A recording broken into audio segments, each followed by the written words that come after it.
Super കൺമണി സീരിയലിന്റെ latest promo വിശേഷങ്ങളിലേക്ക് എല്ലാവർക്കും സ്വാഗതം. അങ്ങനെ മാനസ വീണ്ടും തന്റെ കരുക്കൾ നീക്കിക്കൊണ്ടിരിക്കുകയാണ്. അതിനായിട്ട് സാഗർ കുടുംബത്തെ സോപ്പിടാനായിട്ട് ആരെങ്കിലും ക്ഷണിച്ചിട്ടാണോ എന്നറിയില്ല, കൃഷ്ണന്റെ ബർത്ത്ഡേ എന്ന് വന്നിരിക്കുകയാണ്. ക്ഷണിച്ചിട്ടാകാൻ വഴിയില്ല, എന്നാലല്ലേ കൃഷ്ണന്റെ ബർത്ത്ഡേ തനിക്ക് ഓർമ്മയുണ്ടെന്നും ആ കുടുംബത്തെ അത്രയധികം താൻ സ്നേഹിക്കുന്നു എന്ന് വരുത്തി കാണിച്ച് അവരെയൊക്കെ തൻ്റെ വരുതിക്ക് നിർത്താനും പറ്റൂ.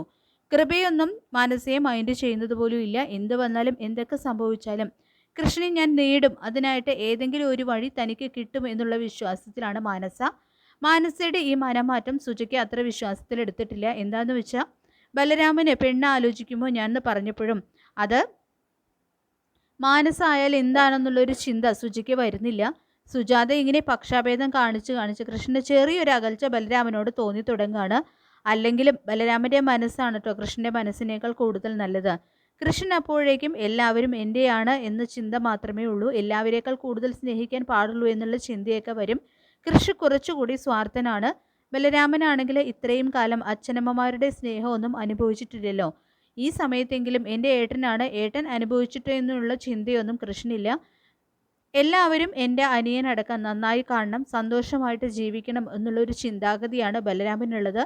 താൻ എത്ര വിഷമിച്ചാലും വേണ്ടില്ല, ആ വിഷമമൊന്നും മറ്റുള്ളവർക്ക് വരരുതേ, മറ്റുള്ളവരെ ബാധിക്കരുത് എന്നുള്ളൊരു ചിന്തയാണ് കൃഷ്ണൻ്റെ മനസ്സിലെ അകൽച്ചയും ബലരാമൻ അറിയുന്നില്ല. അതറിഞ്ഞിരുന്നെങ്കിൽ അയാൾ ആർക്കും ഒരു ശല്യമാകാൻ നിൽക്കാൻ സ്ഥലം വിട്ടേനെ. ആ ഷർട്ട് കൃഷ്ണൻ്റേതുപോലെ ബലരാമൻ ഇട്ട് വന്നപ്പോൾ അത് കൃഷ്ണൻ ഒട്ടും ഇഷ്ടപ്പെടുന്നില്ല. പിന്നെ കേക്ക് കട്ട് ചെയ്യാണ് കേട്ടോ. കേക്ക് കട്ട് ചെയ്ത് സന്തോഷപൂർവ്വം കൃഷ്ണ സാഗറിനും കൺമണിക്ക് കൊടുക്കുന്നുണ്ട്. ബലരാമനോടുള്ള ഈ അകൽച്ച സുജാതയുടെ സ്വഭാവം മാറിയില്ലെങ്കിൽ അതൊരു പകയായിട്ട് വളരാൻ സാധ്യതയുണ്ട്.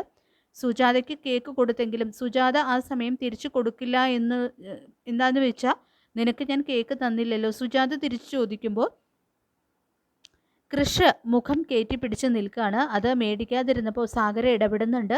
കേക്ക് മേടിക്കാൻ പറഞ്ഞിട്ടും കേൾക്കാത്തപ്പോൾ ഇനിയും നീ മേടിച്ചാൽ ആഘോഷവും വേണ്ട, ഒന്നും വേണ്ട, എല്ലാം നിർത്തിവെക്കാൻ പോകുകയാണെന്ന് പറയാണ് കേട്ടോ സാഗര. അതൊക്കെ കഴിഞ്ഞ് കഴിക്കാനിരിക്കുമ്പോൾ എന്തൊക്കെയോ കുസൃതി കാണിക്കുന്നുണ്ട് കൃഷ് കൺമണിയുടെ അടുത്ത്. സ്വന്തം മുറിയിൽ പോയി കൃഷി കൺമണിയോ സുജാതയോ അങ്ങനെയൊക്കെ കാണിച്ച കാര്യം ഷെയർ ചെയ്യുമ്പോൾ അതൊക്കെ ഒരു പ്രശ്നമാണോ എന്ന് ചോദിക്കുകയാണ് കൺമണി. കൃഷ്ണൻ കൺമണിയും ഇങ്ങനെ കുസൃതി കാണിച്ച് ചിരിക്കുന്നതൊന്നും മാനസ കണ്ടുകൊണ്ടിരിക്കുകയാണ്. അതൊന്നും മാനസയ്ക്ക് ഒട്ടും പിടിക്കുന്നില്ല. പിന്നീട് മാനസയും ആൻറ്റിയമ്മയും എന്തൊക്കെയോ പറയാണ് കേട്ടോ മാറി നിന്ന്. അങ്ങനെ വരുന്നത് പ്രശ്നമല്ലേ എന്ന് ചോദിക്കുകയാണ് മാനസ ആൻറ്റിയമ്മയോട്. കൃപേത കണ്ടിട്ട് എന്താണ് രണ്ടുപേരും തമ്മിലുള്ള ഗൂഢാലോചന എന്ന് ചോദിക്കുന്നുണ്ട്. മാനസിക്ക് കൃഷ്ണൻ്റെ ആറ്റിറ്റ്യൂഡ് മനസ്സിലായിട്ടോ എന്തോ ആൻറ്റിയമ്മയോടോ മറ്റോ സഹോദരന്മാർ തമ്മിൽ പക വന്നാൽ എന്തും ചെയ്യാലേ എന്ന് ചോദിക്കുകയും ചെയ്യുന്നുണ്ട്.